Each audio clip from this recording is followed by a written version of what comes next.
Vamos a compartir la escritura. Vamos a, a ir a la palabra. Voy a ir a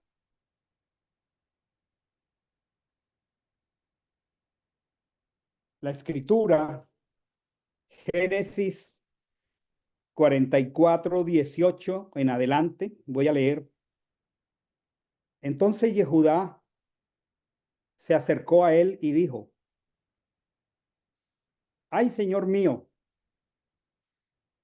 te ruego que hable tu siervo una palabra a oídos de mi Señor, y no se encienda tu ira contra tu siervo, porque tú eres como el mismo Faraón.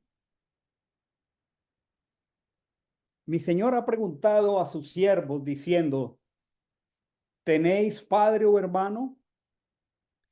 Y nosotros dijimos a mi Señor: tenemos un padre anciano y un muchacho pequeño que le nació en su vejez, pues su hermano murió.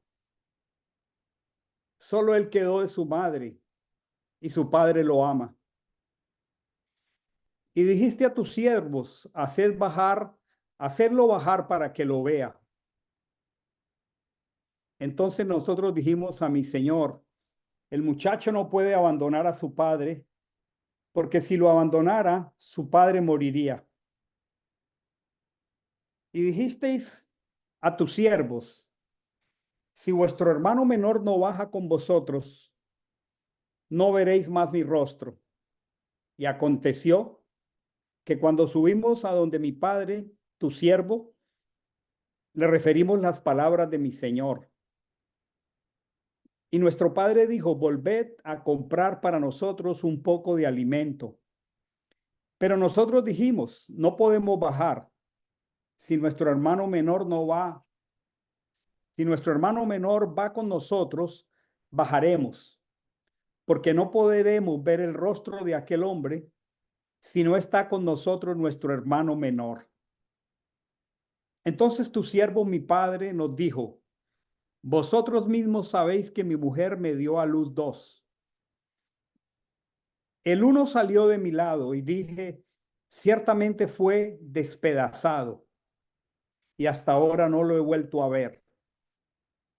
Y si tomáis también a este de mi presencia y le sucede alguna desgracia, haréis descender mis canas con maldad al Sheol. Y ahora, cuando llegue a tu siervo, mi padre, el muchacho no esté con nosotros, como su ser está ligado al ser de él, sucederá que cuando vea que el muchacho no está, morirá. Y tus siervos habrán hecho descender con dolor al Sheol las canas de tu siervo, nuestro padre.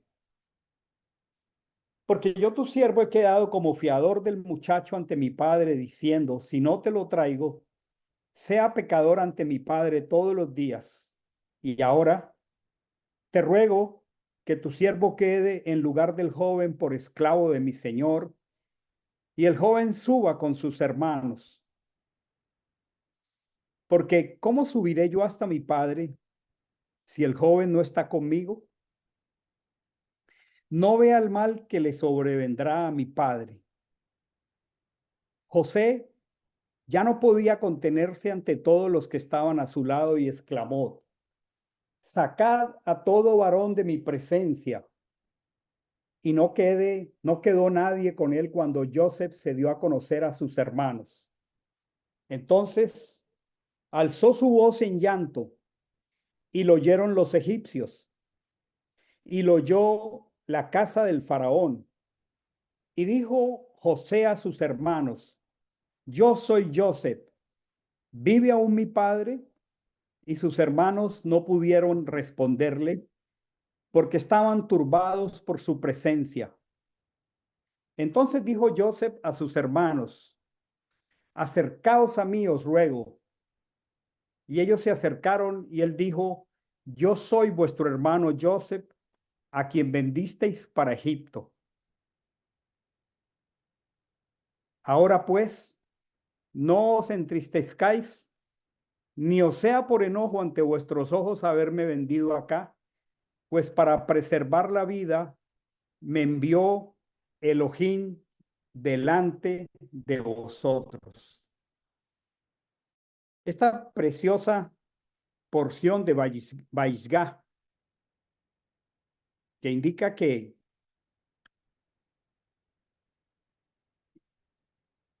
el patriarca se arrastró casi a los pies de el vicefaraón de Egipto, ignorando que era su hermano. Esta confesión y este argumento tan poderoso de parte del patriarca, cuando, entre otras cosas, le dice, el uno salió de mi lado, refiriéndose a Joseph, y dije, ciertamente fue despedazado, y hasta ahora no lo he vuelto a ver. En toda esta trama tan maravillosa que ya hemos ido descubriendo, cómo Joseph fue un instrumento en las manos de Elohim para traer arrepentimiento en el corazón de sus hermanos. También habían una serie de situaciones muy fuertes en la vida de Joseph. Imaginemos la escena y repasémosla esta tarde. Han transcurrido 22 años para este momento. Si recordamos, Joseph se convierte en siervo en Egipto a los 17 años. A los 30, o sea, 13 años después, Joseph es presentado ante el faraón. Interpreta los sueños y conforme a su interpretación llega a ser el vicefaraón. Y empieza el primer periodo de abundancia que dura 7 años, más 13 son 20. Y luego, cuando sus hermanos comienzan a descender a Egipto, a ir y a venir, han transcurrido los 2 primeros años de escasez. Este momento, cuando Joseph se da a conocer a sus hermanos, implica que ya han transcurrido 22 años. Y Joseph llega como a lo que llaman a un punto. Es una palabra que usan con mucha frecuencia en muchos campos. Es una palabra del mundo de la física, pero la aplican a muchas situaciones. Es lo que llaman un punto de inflexión. Es como cuando alguien se parte porque algo inesperado que ocurre en un instante y que sucede de forma absolutamente inesperada. A raíz de eso, la persona se parte. Por eso la palabra es inflexión, es una palabra del mundo de la física, cuando un cuerpo que es cóncavo llega a un punto de inflexión donde se vuelve convexo y se parte. Pero lo usan en el mundo político, en el mundo emocional.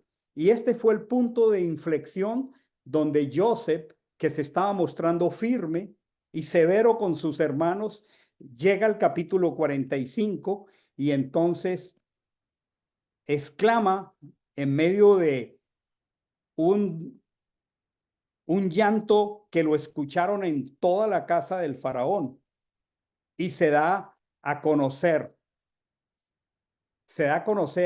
a sus hermanos. Yo no sé cuántas veces cada uno de nosotros ha leído toda esta historia desde que empieza y si la hemos ido detallando y detallando, porque en la medida en que leemos y repasamos, vamos notando los eventos recurrentes. Cuando uno va leyendo la escritura, las cosas van saltando y uno las va subrayando. Y no sé cuántos de nosotros hemos notado que en este momento, en el capítulo 45, Él hace una pregunta a sus hermanos que se las hace por 3 veces. Porque esta pregunta implicaba algo muy poderoso en estos 22 años para Joseph. Aun cuando ya él les ha hecho repetir 2 veces, porque les ha hecho la misma pregunta cuando los acusa de ser espías, él vuelve y hace por tercera vez la pregunta. Y la pregunta que él hace aquí es, ¿vive aún mi padre? ¿Vive aún mi padre? Y ha repetido 3 veces en distintos momentos mientras ellos vienen a Egipto la primera vez, mientras ellos regresan y vuelven, ha repetido 3 veces la misma pregunta. Una persona de la inteligencia de Joseph necesitaría preguntar 3 veces lo mismo. La pregunta es, ¿por qué era tan importante para Joseph una pregunta como ¿vive aún mi padre?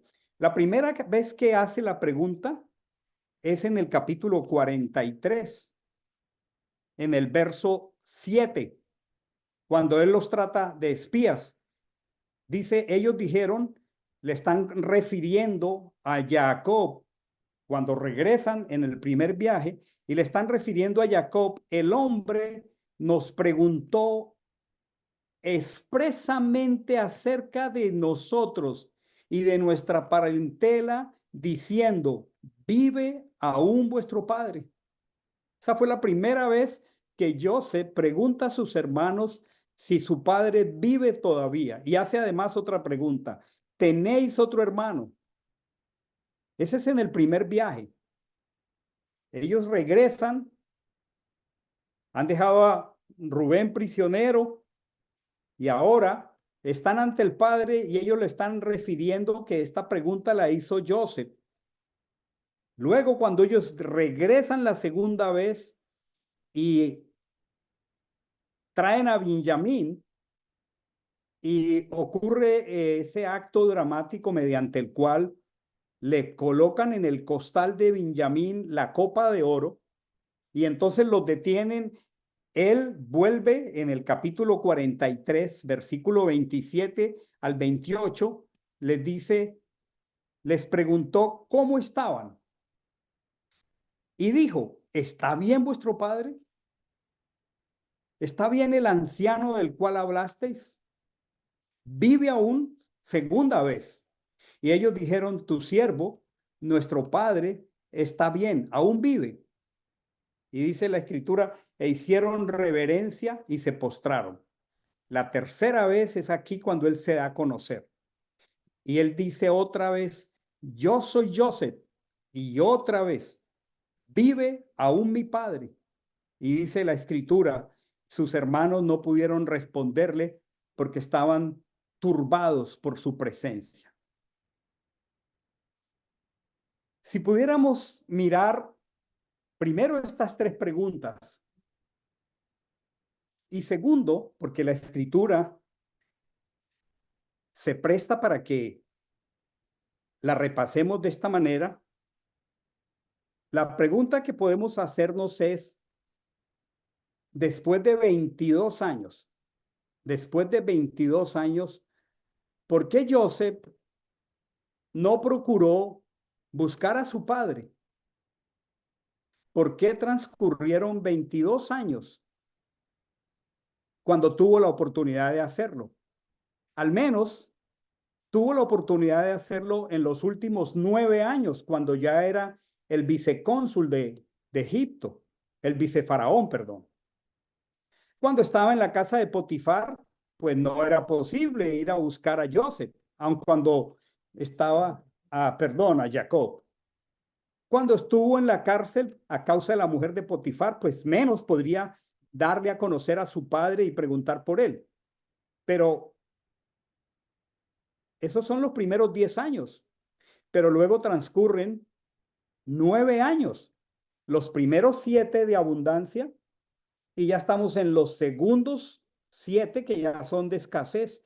y ahora él es el vicefaraón de Egipto. La pregunta es, después de estos 9 años y en esta posición de gobierno, de autoridad, de recursos y de poder, ¿por qué él no hizo ningún movimiento para contactar a su padre?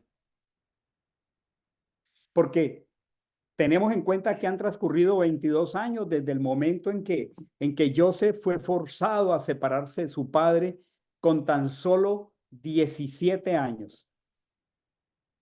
Yo no sé si ustedes se han preguntado esto, ¿por qué en estos últimos 9 años, con tanto poder, con tantos recursos a su disposición, por qué él no buscó a su padre? Tiene mucho sentido. ¿Por qué no lo buscó? Si está descontado el hecho de que Joseph amaba profundamente a su padre. ¿Qué impedía a Joseph buscar a su padre cuando tenía poder para hacerlo?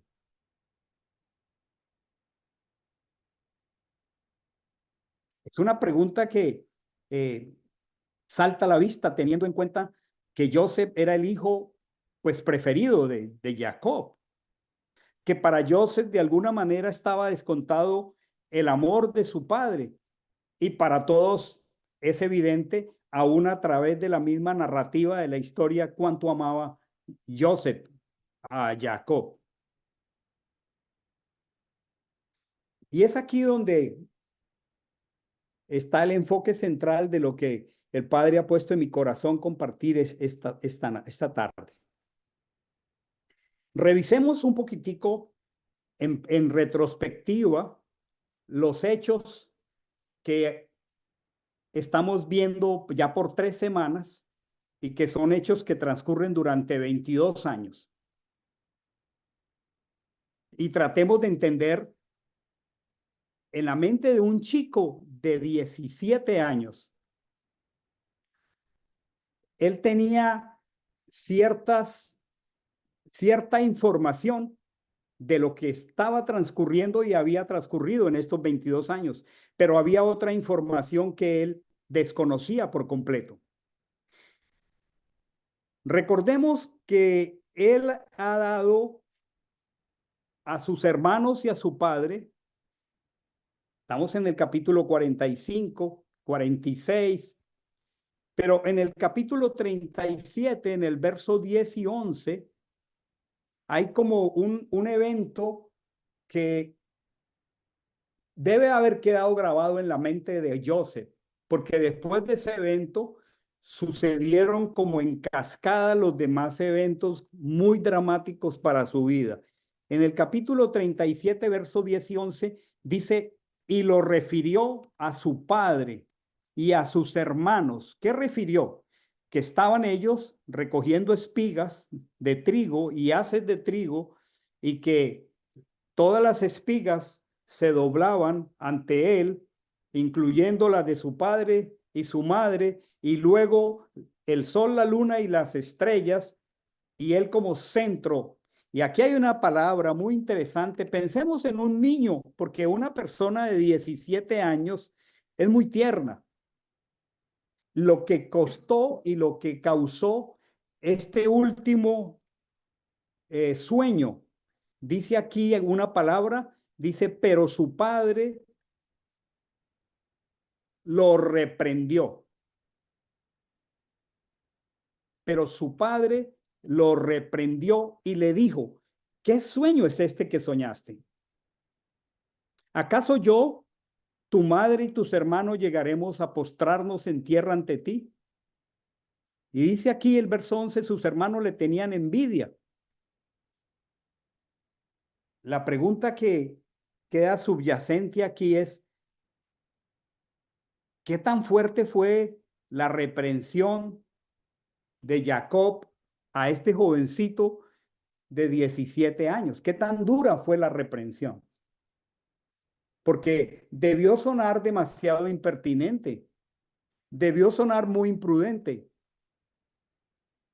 ¿Qué efecto tuvo esta reprensión en la mente y en el corazón de este jovencito de 17 años. Joseph tuvo cerca de 22 años para pensar y volver a pensar cuando algo ocurre en nuestras relaciones y ponemos en duda el afecto y más bien enfatizamos una sensación de rechazo. Y en este caso, el único dato que él tenía era que su padre se había enojado y tal vez este jovencito ya en el destierro del exilio estaría pensando por qué se disgustó conmigo mi padre cuando conté el sueño. Si leemos la historia, entendemos que después de esta narrativa de este sueño, inmediatamente Joseph es enviado a Shechem a buscar a sus hermanos.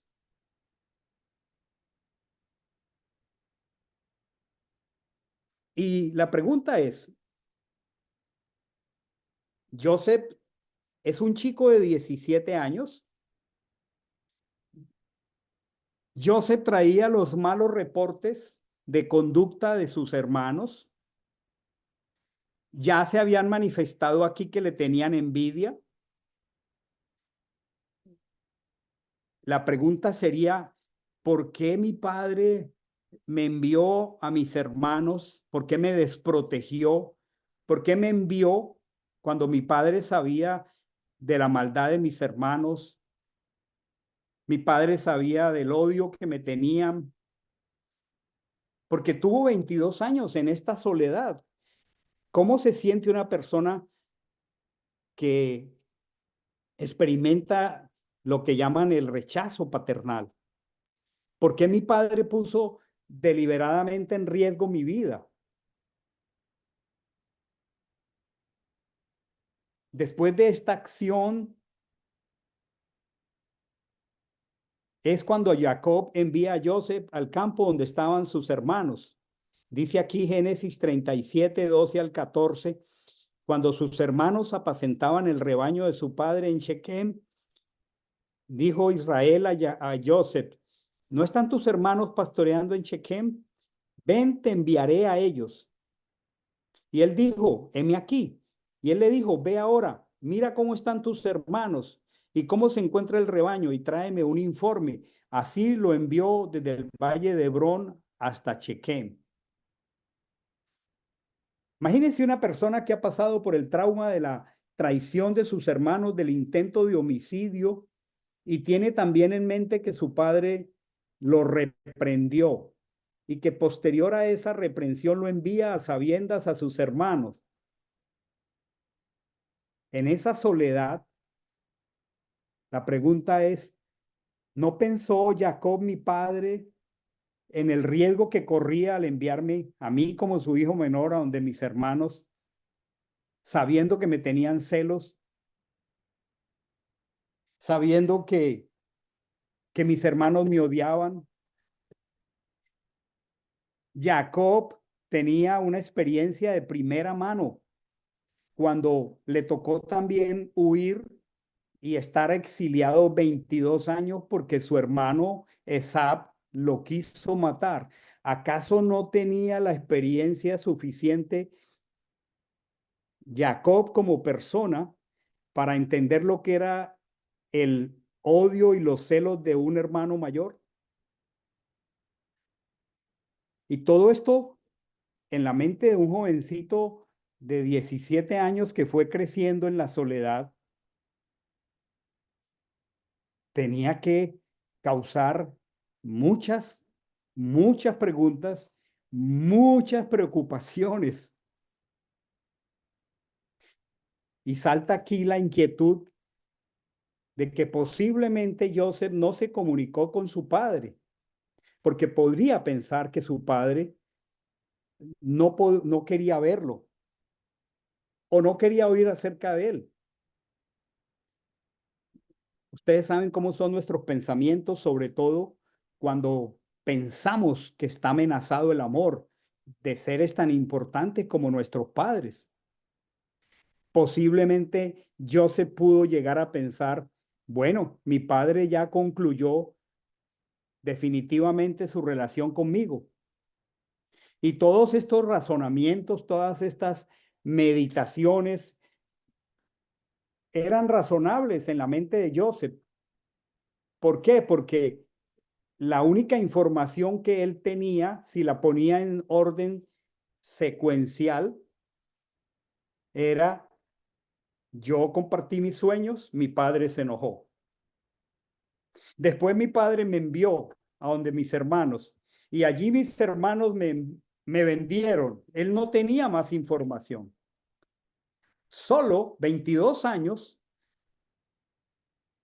en esta paracha, cuando el patriarca expresa algo,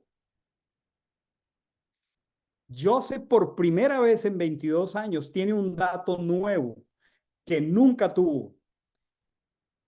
Y ese fue el dato que dio a conocer el patriarca Yehudá, cuando él está mintiendo y está diciendo que su padre está afirmando que su esposa le dio 2 hijos, que el uno se fue de su lado y que ha sido despedazado, y que el otro es el menor y que si lo pierde, él no podría descender al Sheol, sino con dolor en su ser.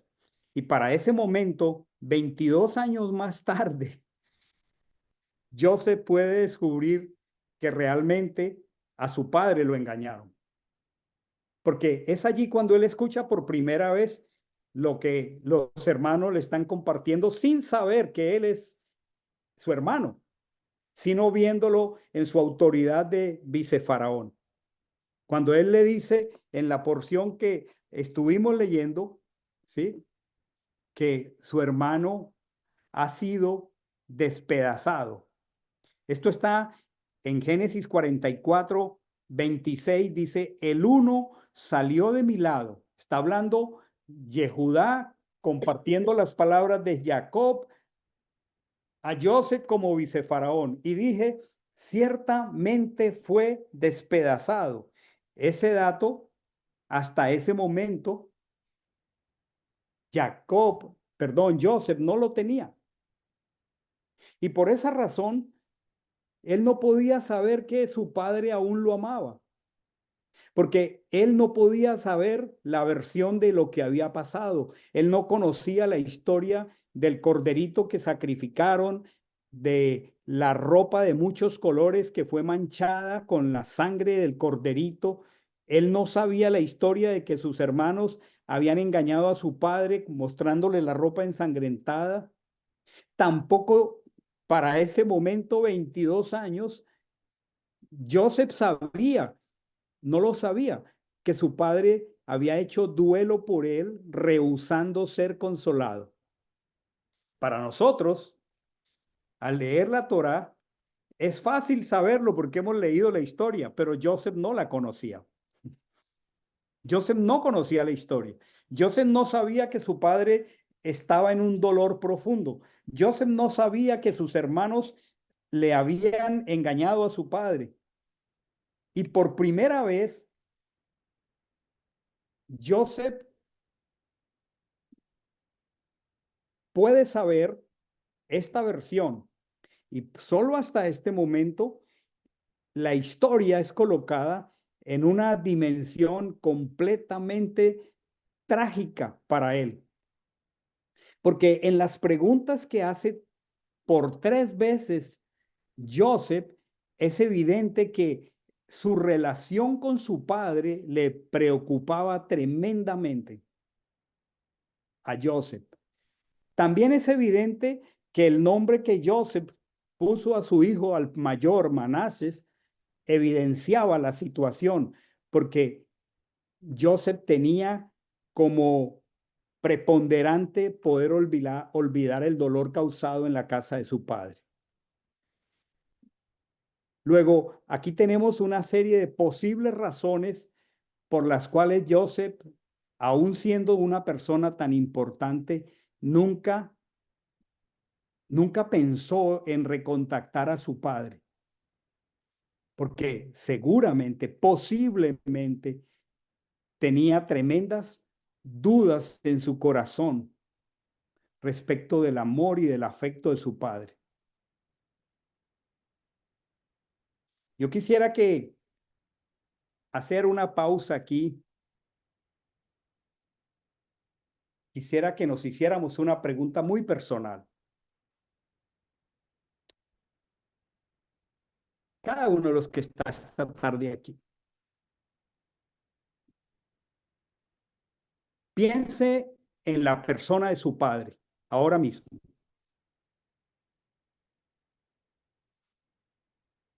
La pregunta que le hago, ¿qué emoción significa para ti en este momento pensar en tu padre?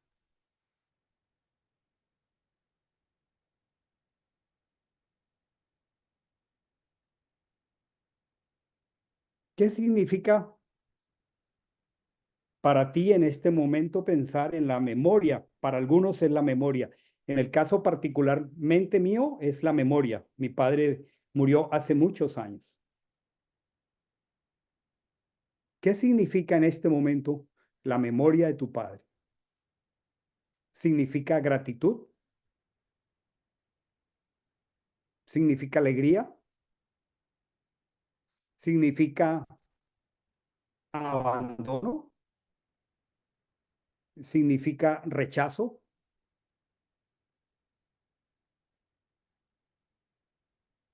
Todo eso pudo haber estado martillando el corazón de Joseph por 22 años.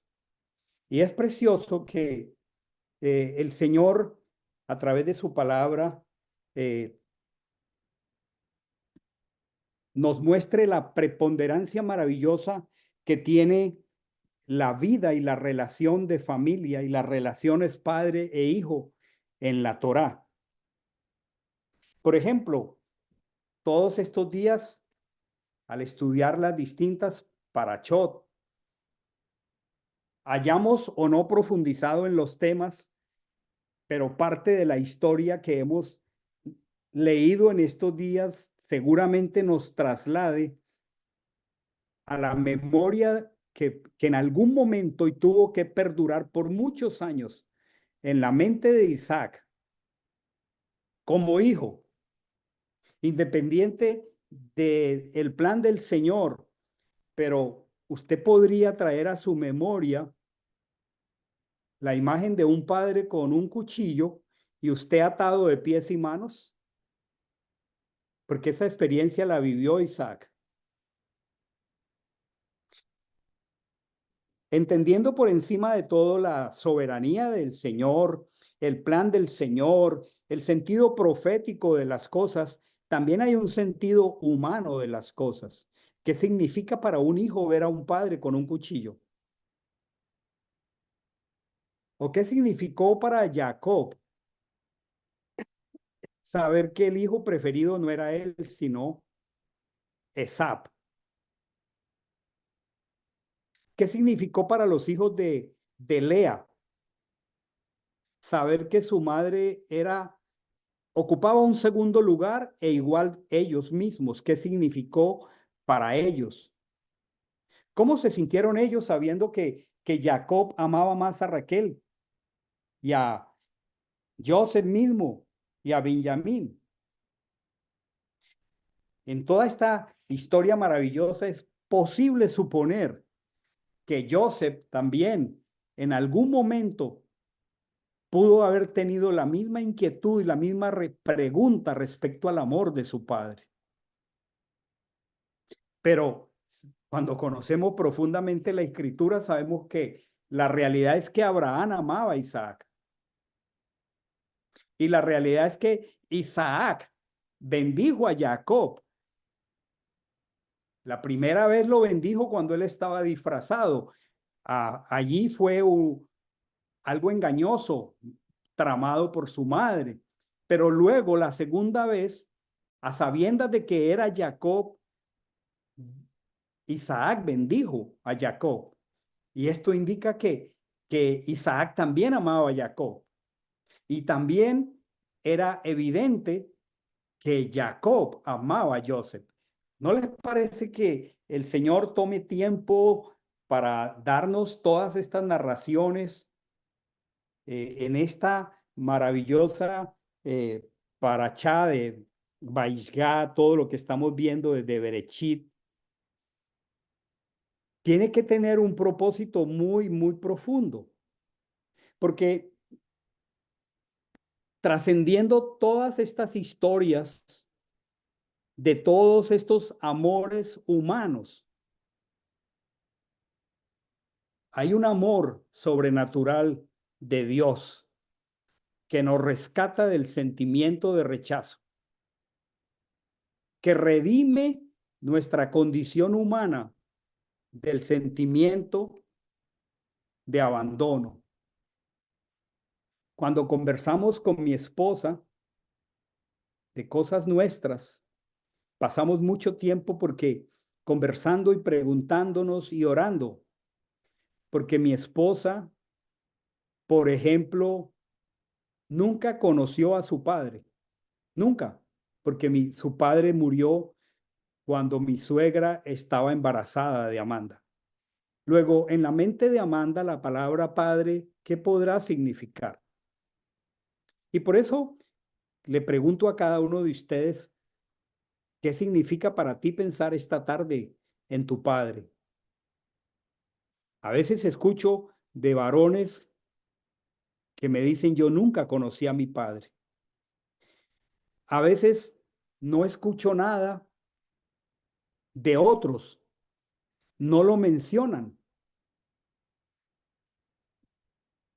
¿Por qué será?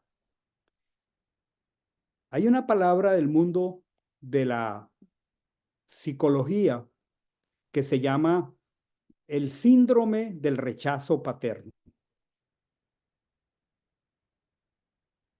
Y uno de los detalles más traumáticos para la vida de cualquiera de nosotros es el no sabernos amados por un padre.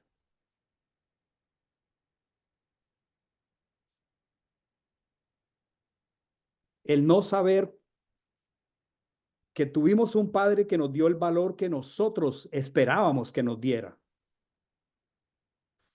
El haber tenido padres que se fueron, padres que sembraron la semilla y luego la menospreciaron. O el haber tenido un padre que aun cuando estuvo presente, rechazó a ese hijo, lo comparó con otro. O le colocó estándares tan altos como condición para ganarse su amor y su afecto y su aceptación. Conozco muchísimas situaciones de personas que con lágrimas en sus ojos les ha costado mucha dificultad confiar en Hashem y dudar de la capacidad de Hashem para protegerlos y proveerles. Cuando uno a esas personas les pregunta un poquito acerca de su padre, descubre que en la mayoría de los casos hubo un padre ausente, un padre demasiado duro, un padre que comparó a los hijos y de pronto no fui el mejor. Pero miren qué precioso, mis amados hermanos, todo este trama entre Joseph y Jacob. Y por eso les animé a que pensáramos qué transcurriría en la mente de Joseph estos 22 años. ¿Cuánto le costaría recopilar los datos? Y cuando esa mañana o tarde, cuando Yehudá dijo que él había sido despedazado, pudo descubrir una pieza de información que para él fue muy importante. Porque es precioso aprender todo lo que aprendemos, pero también es hermoso ver el aspecto humano de nuestro trasegar por esta tierra y precisamente por esa razón el amor de Dios es el amor del Padre que nos rescata de ese sentimiento de rechazo, del Padre que nos redime de esa condición humana, de sentimiento de abandono. Conozco un buen amigo, hijo de un abogado muy prestante en algún lugar, y como él era un abogado, él quiso imponer la voluntad para que este hijo fuera abogado, pero él nunca se vio como abogado y tenía una habilidad, tiene porque aún está vivo, tan espectacular en las artes plásticas, manuales, en el diseño, y un día se hizo arquitecto, y cuando él se hizo arquitecto, eso fue como una ofensa para su padre, porque su padre quería forzar que él fuera un abogado, porque su padre era un abogado. Son realidades humanas. Y cuando el padre de este amigo murió y estaba en los últimos días, su hijo arquitecto vino a su cama de casi enfermo, moribundo y agonizante, y estaba allí en esos momentos finales cuando los seres que amamos se despiden. Y en el momento en que su padre fue a morir, abrió sus ojos y se quedó mirando a mi amigo y le hizo un gesto así y murió. Esa es la última imagen que mi amigo tuvo acerca de su padre. Nunca aceptó que yo fuera un arquitecto, aun cuando llegué a ser un arquitecto prestante, pero mi padre me rechazó porque yo no fui su alter ego, no me convertí en un abogado como él.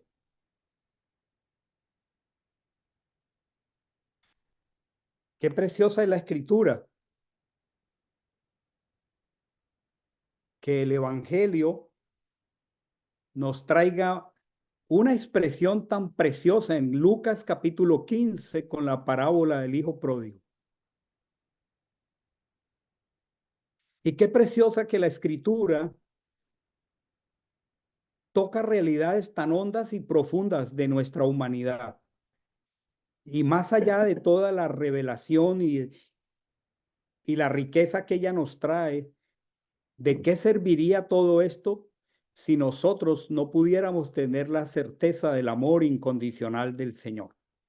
¿De qué serviría que Él sea el creador de los cielos, de la tierra? ¿De qué serviría a nuestra vida todo su poder si Él no hiciera las veces de Padre? ¿De qué serviría? Y es precioso cuando leemos la escritura y el Padre, el Elohim de los cielos y la tierra, habla en primera persona como un Padre de amor entrañable y dice, con amor eterno te he amado y te prolongo mi misericordia. Nadie tiene mayor amor que este, dice el Padre, que uno dé su vida por sus amigos. Y el Padre dice, mirad cuál amor nos ha dado el Padre para que seamos llamados hijos de Dios. En la experiencia de conocer la emuná y de conocer la fe, el lenguaje que quiera que hayamos usado en distintos tiempos, sea que tengamos el más apropiado desde el hebreo o que simplemente digamos fe, a muchos les cuesta o nos puede costar una dificultad muy grande confiar en el Elohim que no vemos, porque el Padre a quien vimos nos abandonó, nos comparó, nos rechazó. Y a menos que nosotros de manera intencional tratemos este asunto del síndrome del rechazo con Dios y que hagamos acciones importantes y deliberadas. Yo no sé si podemos hacer un seguimiento a las últimas tres enseñanzas de las últimas 3 o 4 semanas. Hemos hablado de la importancia de no dejar de comunicarnos. Fue lo que faltó entre Joseph y sus hermanos. pero hemos hablado acerca de la importancia de saber perdonarnos. Y hoy estamos hablando de la necesidad de sanidad que tenemos cuando hemos vivido bajo el impacto del rechazo. Y todos nosotros necesitamos hacer uso de los protocolos espirituales de la Torá y cerrar las brechas que sea necesario cerrar para que haya sanidad en nuestro corazón. Cuando yo me hice creyente, cuando el Padre tuvo a bien alcanzarme hace ya casi 50 años, yo pienso que la primera evidencia que yo tuve en mi ser, la primera evidencia de primera mano, no que nadie me contara testimonios, sino la primera evidencia que yo tuve en mi corazón de la existencia del Dios que estaba aprendiendo a acercarme y a conocer, fue la posibilidad que encontré para amar a mi Padre. Yo solo pude obtener una relación de renovada con mi Padre cuando el Mesías vino a mi ser hace 50 años. Y lo primero que yo pude experimentar es que una tremenda tensión que había en mi corazón hacia la persona de mi Padre, con quien por muchos años tuve una relación muy mala. En mi corazón habían emociones muy negativas acerca de mi Padre, poco saludables. Bendigo a Dios que uno de los primeros detalles que me mostraron su amor incondicional fue la sanidad de mi corazón para poderlo amar. Pero yo tomé algunas acciones a las que fui guiado por la Escritura. Yo sabía que esa relación era de por sí tóxica, pero yo tomé el tiempo para un día, creo que ya estaba por lo menos con 3 hijos. Creo que ya 3 de nuestros hijos habían nacido y yo tenía un desarrollo en el ministerio en Colombia muy hermoso en ese tiempo, muy grande. Y una noche yo tomé el tiempo para venir a la ciudad de Cali y buscar a mi padre y decirle 2 cosas. Decirle, Padre, yo necesito reconocer delante de ti, porque ya lo hice delante de Dios, que yo no te he honrado como debí honrarte. Y deseo pedirte perdón porque no te he honrado como hijo. Y lo segundo que deseo pedirte, Padre, es que tú, por favor, me bendigas. Yo ya no era un niño, era un hombre de cerca de 40 años. Y mi padre se quedó mirándome muy turbado. Yo me arrodillé y le dije, por favor, te pido pongas tus manos sobre mi hombro y mi cabeza y me digas que me amas, que me perdonas y que me bendices.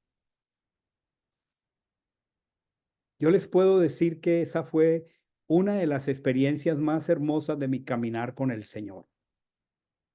De ahí en adelante y por los próximos 15, 20 años, se gestó una relación tan preciosa entre mi padre y yo, tan hermosa. Y les puedo decir que cuando mi padre estaba agonizando de una cantidad de males que tuvo al final de sus días, yo vine desde Santa Marta, Colombia, a la ciudad de Cali, porque yo sabía que mi padre iba a morir. Estaba en una clínica en Cali y recuerdo que una noche particular, llegada el final de la visita, estaba mi madre, mis hermanos, estaba yo, y por alguna razón del amor sobrenatural, del Señor, yo les dije a mis hermanos y a mi madre, vayan ustedes a casa, yo me quedo hoy con mi padre. Esa noche mi padre falleció. Mi padre murió, entre otras cosas, lo que lo mató esa noche fue un efisema pulmonar. Comenzó a ahogarse y a ponerse completamente cianótico, completamente negro. Yo me di cuenta que mi padre ya no tenía oxígeno y le pude abrazar y sacar la escritura y comenzar a leer Juan capítulo 11. Yo soy la resurrección y la vida. El que cree en mí, aunque esté muerto, vivirá. Y pude abrazarle y cerrar sus ojos. Yo les animo, mis amados hermanos. Algunos tendrán la oportunidad de restaurar si todavía existe un Padre. Y si no, busquen la oportunidad de traer sanidad a sus corazones. Porque no podremos realmente caminar por esta tierra si no resolvemos problemas que nuestra naturaleza caída nos ha causado. Cuando nosotros damos estos pasos de obediencia, del deber ser, porque es que tiene que tener una aplicación práctica el mandamiento de honra a tu padre y a tu madre. Tiene que tener aplicaciones prácticas. La verdad, el Señor no nos prometió que nos daría padres casi perfectos. No, el Señor nos dio padres, a la mayoría de nosotros, padres de naturaleza caída, que a pesar de su amor se equivocaron, algunos gravemente. Pero nosotros somos los que tenemos el Ruach HaKodesh y los que tenemos que cerrar brechas si es que todavía están abiertas. Nosotros no podemos vivir a cuestas con el síndrome del rechazo. Nosotros tenemos que ser libres de esa sensación. Nosotros tenemos que apropiar en plenitud la palabra del Padre para el Hijo pródigo. Lo más bello de la parábola del Hijo pródigo es que el que esperaba que el Hijo volviera era el Padre. Pero es que se estaba refiriendo al Creador. Y el que coloca vestido nuevo, anillo y calzado para que nosotros podamos levantarnos es el Creador. Para que todas estas enseñanzas que el Padre nos da aquí, unas más técnicas y profundas, pero otras más sencillas, que requieren ser aterrizadas por el deber ser, necesitamos hacer ejercicios deliberados, todos aquellos que aún puedan hacerlo, por supuesto. Algunos de pronto ya no tienen esa oportunidad, pero debieran orar intencionalmente y debieran hacer ejercicios como si se toparan frente a frente con su Padre.